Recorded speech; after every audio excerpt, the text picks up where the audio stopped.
नमस्कार, न्यूज मंच देख रहे हैं आप और मैं हूं विशाल वैभव। कल जो है एक पार्टी है, हालांकि पार्टी ना नया ही कहा जाएगा ना पुराना कहा जाएगा। जनता की आवाज़ को उठाने वाली ये पार्टी है राष्ट्रीय जन सर्वोच्च पार्टी।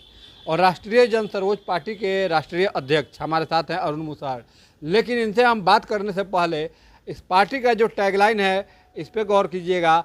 कांग्रेस भाजपा ने किया तैयारी, भारत में लाया फिर से जमींदारी। तो कहीं ना कहीं कांग्रेस और बीजेपी दोनों पे इन्होंने वार किया है। साथ ही जो है एक और टैगलाइन है, विधायक, सांसद, मंत्री, मुख्यमंत्री, मीडिया चुनाव आयोग को किया गुलाम, अब कौन करेगा जनता के काम, बड़ा सवाल है। और हम इसी टैगलाइन के बारे में इनसे जानेंगे कि आखिर इस तरह की टैगलाइन इन्हें देने की ज़रूरत क्यों पड़ी। क्योंकि कल जो है इनका एक दिवसीय सम्मेलन होना है पटना के रविंद्र भवन में। तो हम जानते हैं अरुण जी हैं, राष्ट्रीय अध्यक्ष हैं। क्या कुछ कहेंगे, चूँकि आपका जो पंच लाइन है ये गजब का है कि अब कौन करेगा जनता का काम। आखिर क्या सोच के आपने ये टैग लाइन दिया है? बहुत बहुत धन्यवाद आपको। यह टैग लाइन इसलिए है कि देश में जितने भी राजनीतिक दल हैं उन दलों ने इस व्यवस्था को स्वीकार कर लिया है। चूँकि यह इसलिए किया गया है कि यह 2 बार किया गया। यह जो एंटी डिफेक्शन लॉ कानून बनाया गया लोकसभा में, इसका किसी ने विरोध नहीं किया, बल्कि अधिकांशतः लोगों ने या कहिए कि सभी लोगों ने समर्थन किया। एक बार 1985 में किया गया कांग्रेस की सरकार के समय, और दूसरी बार यह किया गया 2004 में। ये दोनों जगह जब कानून बना तो पहला तो कानून बना था 85 में, वो 1/3 का रेशियो था कि अगर किसी पार्टी का अगर 1/3 अगर सांसद विरोध करते हैं, 3 से ज़्यादा 1/3 से ज़्यादा, तो वो विरोध सही माना जाएगा। लेकिन अगर उससे कम करेंगे तो उनकी सदस्यता चली जाएगी। लेकिन अब तो हद हो गया कि 2004 में एक ऐसा कानून बना दिया गया कि किसी भी पार्टी के 2/3 सांसद या विधायक पार्टी सुप्रीमो को विरोध करेंगे तो उनका 2/3 से ज़्यादा होना चाहिए, नहीं तो उनकी सदस्यता ख़त्म हो जाएगी। और यह कानून बनने का नतीजा यह हो गया कि आज देश में मंत्री और सांसद, विधायक जितने भी हैं वो सब के सब सुप्रीमो के आदेश के गुलाम बन गए हैं। पहले जो पार्टियां के अंदर जो सांसद विधायक हुआ करते थे वो जनप्रतिनिधि हुआ करते थे, लेकिन यह कानून बनने से सभी विधायक और सभी सांसद, मंत्री दल के प्रतिनिधि हो गए हैं। यह जनता की प्रतिनिधि नहीं हो पाए हैं।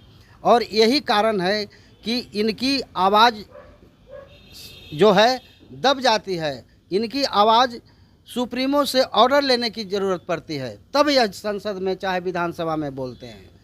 तो यह कानून जो है यह सांसद विधायक के साथ साथ जनता के भी वोटों को और महत्व को कमज़ोर कर दिया गया है, जिसके चलते इस देश में तानाशाही और सुप्रीमो कल्चर पैदा हो गया है।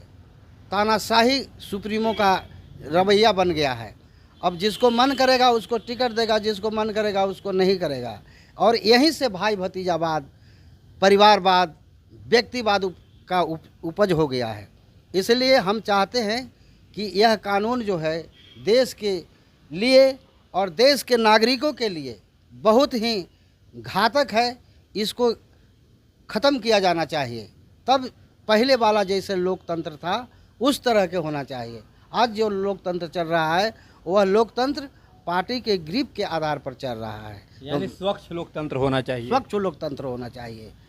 नहीं, कल जो है आपके कार्यक्रम का एक दिवसीय जन जागरूकता सम्मेलन है आपकी पार्टी का, तो क्या इस कल के सम्मेलन में को लेकर क्या कुछ तैयारी है?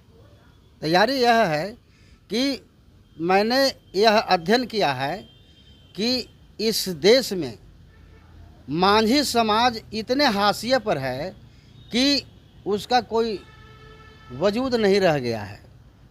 उसको हम इस ख्याल से देखते हैं कि यह माझी समाज जो है यह जल का काम करता है। जैसे वृक्ष में जल नहीं पड़े तो वह वृक्ष मुरझा जाता है, उसी तरह से यह मुसहर समाज जल का काम करता है।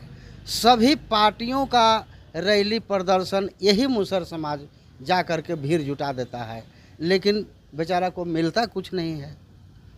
इसलिए हम चाहते हैं कि इस समाज को इतना ज़बरदस्त भाषण और एथी की ज़रूरत नहीं है। इसकी जो बुनियादी आवश्यकता हैं,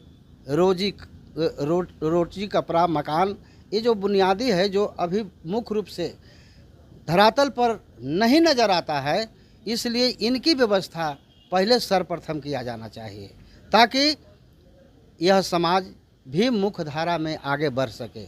इसके जितने भी लोग प्रतिनिधि, जनप्रतिनिधि या सरकार में कुछ भागीदारी मिलते हैं, लेकिन वो इस समाज को देख रेख नहीं करते। समाज से तो केंद्रीय मंत्री हैं जीतनराम मांझी।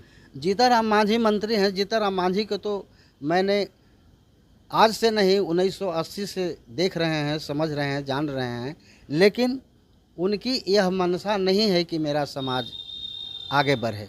उनकी मनसा यह है कि हम आगे बढ़ें, हमारा समाज पीछे रह जाए तो रह जाए, लेकिन हम आगे जाते रहें। समाज से उन्हें कोई मतलब नहीं। समाज से उनका मतलब नहीं है। अच्छा, परिवार से। एक आखिरी सवाल करेंगे। राष्ट्रीय जन सर्वोच्च पार्टी, आखिर ये नाम सर्वोच्च पार्टी ही क्यों आपने रखा? सर्वोच्च, यह लोकतंत्र में जनता मालिक होता है और जनता सर्वोपरि है।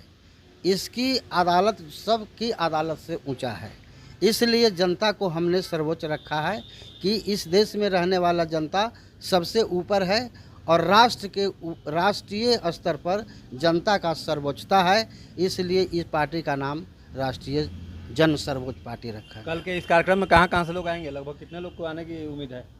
बिहार भर से लोग आ रहे हैं। अब उसमें कहीं से कम कहीं से ज़्यादा आएंगे वो तो नहीं कह सकते हैं, लेकिन बिहार भर से पार्टिसिपेंट है और यहाँ हमरा लगता है कि कम से कम 5-7 हज़ार से कम नहीं आएंगे। धन्यवाद। तो देखिए, ये थे हमारे साथ बात करते हुए जन सर्वोच्च पार्टी के राष्ट्रीय अध्यक्ष अरुण मुसहर, जिन्होंने अपनी बातों को काफ़ी ही बेपाकी से रखते हुए पार्टी का नाम जन सर्वोच्च पार्टी क्यों रखा गया इसके बारे में भी उन्होंने बताया। साथ ही जो है किस तरह से जो है लोकतंत्र में जो है सांसद और विधायक जो है कहीं ना कहीं अपनी पार्टी के गुलाम बन के रह गए हैं, जिसके कारण जनता की आवाज़ दब जाती है, उनकी आवाज़ दब जाती है। इसको लेकर भी उन्होंने कहा कि एक स्वच्छ लोकतंत्र की ज़रूरत है। तो बहुत बड़ी बात इन्होंने कही है, क्योंकि सभी जो है चुनावी बातें करते हैं, लेकिन चुनावी बातों से हटकर इन्होंने बात की और कहा कि स्वच्छ लोकतंत्र का निर्माण होना चाहिए, जो कि देश के लिए वाकई में स्वच्छ लोकतंत्र जरूरी है। देश के विकास तभी होगी जब स्वच्छ लोकतंत्र होगा। बने रहिए न्यूज मंच के साथ। न्यूज मंच के लिए प्रदीप कुमार के साथ विशाल वैभव, पटना।